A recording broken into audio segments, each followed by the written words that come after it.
MNC company Bharat को कैसे लूट रही हैं? दोस्तों, क्या आपको पता है कि एमएनसी यानी मल्टीनेशनल कंपनीज कैसे हमारे देश को लगातार लूट रही हैं और हमारे देश का पैसा अपने देश लेकर जा रही हैं? अगर नहीं पता तो वीडियो में लास्ट तक जरूर बने रहना, क्योंकि आज की वीडियो में हम इसी टॉपिक पर बात करने वाले हैं कि आखिर किस तरह एमएनसीज हमारे देश में आकर अपनी मनमानी कर रही हैं और कैसे हमारे देश को लूट रही हैं। और आखिरकार सरकार इन मल्टीनेशनल कंपनीज को भारत में बिजनेस करने की परमिशन देती ही क्यों है? इसीलिए वीडियो को बिना स्किप किए पूरा जरूर देखें।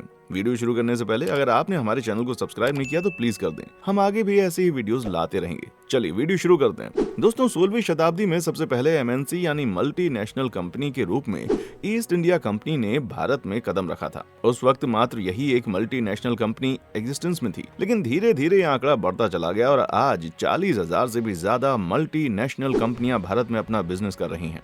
ये कंपनियां भारत में दो तरीके से अपना बिजनेस चलाती हैं। पहला ये कि बहुत सी कंपनीज ने भारत में अपनी दूसरी ब्रांच बना ली है, और इसके अलावा ये कि इन कंपनीज ने भारतीय देशों के साथ समझौता कर लिया है। अब दोस्तों, समझौते दो तरह के होते हैं, पहले टेक्नोलॉजी के आधार पर और दूसरा फाइनेंस के आधार पर।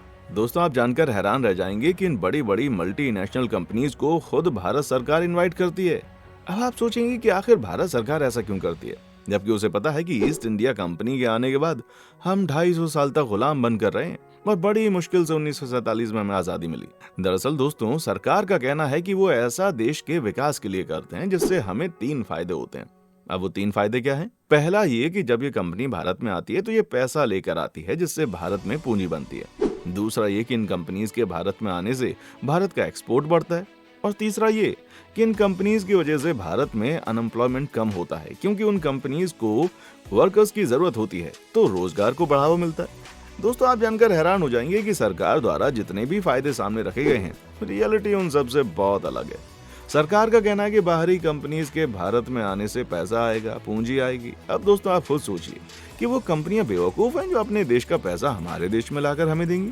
बिल्कुल नहीं, बल्कि वो हमारे देश में आकर हमारे देश का पैसा अपने देश में ले जाते हैं। जी हाँ दोस्तों, जितनी भी मल्टीनेशनल कंपनियां भारत में बिजनेस के लिए आती हैं, वो बहुत ही कम इन्वेस्टमेंट के साथ आती हैं। जब कंपनीज इन्वेस्टमेंट करती हैं तो उसका 2 से 3 गुना फायदा उनको मिलता है, जिसका कुछ हिस्सा वो दोबारा इन्वेस्ट कर देती हैं और कुछ हिस्सा वो अपने देश लेकर चली जाती हैं। दस्तावेज बताते हैं कि मान लीजिए अगर किसी मल्टीनेशनल कंपनी ने अपने 100 करोड़ कंपनी में इन्वेस्ट किए, तो उसी साल के अंत में उन्हें तकरीबन 300 से 400 करोड़ और कभी कभी 500 करोड़ तक का मुनाफा होता है, जिससे वो अपने देश लेकर चले जाते हैं। हैरानी की बात तो यह है कि ये कंपनियां पहली बार में थोड़ा सा निवेश करके सालों साल भारत को करोड़ों लुटाती रहती हैं, और हम ये समझते हैं कि हमारे देश में विकास हो रहा है, हमारे देश में पूंजी आ रही है, बल्कि उससे हमारे देश में गरीबी बढ़ती है भाई।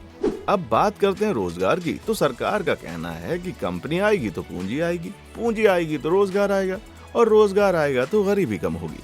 लेकिन दोस्तों, आंकड़ों का कहना कुछ और है।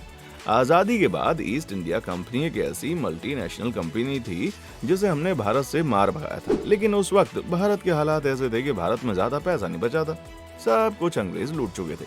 तो ऐसे में देश को पैसे और पूंजी की बहुत जरूरत थी। इसलिए 2 साल बाद ही भारत ने 126 मल्टीनेशनल कंपनियों को वापस भारत बुला लिया। अब उस वक्त भारत में कुल गरीबों की संख्या लगभग 4.5 करोड़ थी, और आज कुल गरीबों की संख्या लगभग 9 करोड़ की हो गई। इसका साफ मतलब है कि उस वक्त भारत को लूटने के लिए सिर्फ एक मल्टीनेशनल कंपनी थी, और आज उसे लूटने के लिए 40,000 मल्टीनेशनल कंपनियां हैं। इसका मतलब है कि पूंजी हमारे देश में नहीं आ रही, बल्कि वो हमारे देश से जा रही है, जिससे बेरोजगारी और गरीबी दोनों बढ़ रही है। अगर इन कंपनियों पर पाबंदी लगा दी जाए तो देश का पैसा कभी बाहर नहीं जाएगा, वो देश में रहेगा, और बेरोजगारी और गरीबी भी नहीं बढ़ेगी भाई। अब दोस्तों, बात करते हैं एक्सपोर्ट की। तो एमएनसी के आने से हमारे देश का एक्सपोर्ट बढ़ता है। आपको बता दें कि ऐसा बिल्कुल भी नहीं है, बल्कि फाइल्स और डॉक्यूमेंट से ये पाया गया कि जैसे जैसे बड़ी बड़ी मल्टीनेशनल कंपनीज का आगमन हमारे भारत में हो रहा है, एक्सपोर्ट रेट उतनी तेजी से घटती चली आ रही है। आप जानकर हैरान हो जाएंगे कि 16वीं शताब्दी में जब मात्र एक multinational company east India company मौजूद होती थी, तब भारत पूरे देश का 33% एक्सपोर्ट करता था। आज ये आंकड़ा 1.71% तक गिर चुका है। अब आप ही बताइए, मल्टीनेशनल कंपनीज के आने से तो एक्सपोर्ट बढ़ने चाहिए थे, लेकिन रिपोर्ट्स कुछ और ही कह रही हैं। इसके अलावा दोस्तों ये कंपनियां भारत में एक्सपोर्ट के बदले इंपोर्ट को बढ़ावा देती हैं, क्योंकि कंपनी में रॉ मटेरियल की जरूरत होती है जो ये अपने देश से लाकर भारत में बेचते हैं। तो इससे उनके देश को फायदा होता है और हमारे देश को सिर्फ नुकसान होता है। इसके अलावा दोस्तों जब मल्टीनेशनल कंपनीज हमारे देश में आती हैं तो ये सरकार पर रुपए की कीमत डॉलर की तुलना में गिराने की कोशिश करती हैं और लगातार ये कीमत गिराती भी आ रही है, क्योंकि जब हमारा देश आजाद हुआ था तब रुपया डॉलर के बराबर होता था, जहां आज ये 70 से 80 तक चला जाता है। इसका मतलब ये है कि जब हम $1 का सामान इंपोर्ट करेंगे तो उसके लिए हमें 70 से 80 रुपए देने होंगे, जिससे हमारा घाटा ही घाटा होगा। और अगर एक्सपोर्ट किया तो फिर हमें मुनाफा कम होगा, क्योंकि $1 कमाने के लिए हमें 70 से 80 रुपए का सामान एक्सपोर्ट करवाना होगा। तो दोस्तों दोनों ही सूरतों में घाटा सिर्फ भारत का होगा। तो अब आप बताइए, मल्टीनेशनल कंपनीज हमारे देश का विकास कर रही हैं या फिर उसमें बाधा डाल रही हैं? वेल, आपके इन तथ्यों के बारे में क्या कहना है? कमेंट सेक्शन में आकर बताइए, अपने व्यूज भी बताइए। आज की वीडियो में बस इतना ही दोस्तों। अगर आपको वीडियो पसंद आया है तो इसे लाइक करें, इसे ज्यादा से ज्यादा शेयर करें और हमारे चैनल को सब्सक्राइब करना बिल्कुल ना भूलें। देखने के लिए शुक्रिया।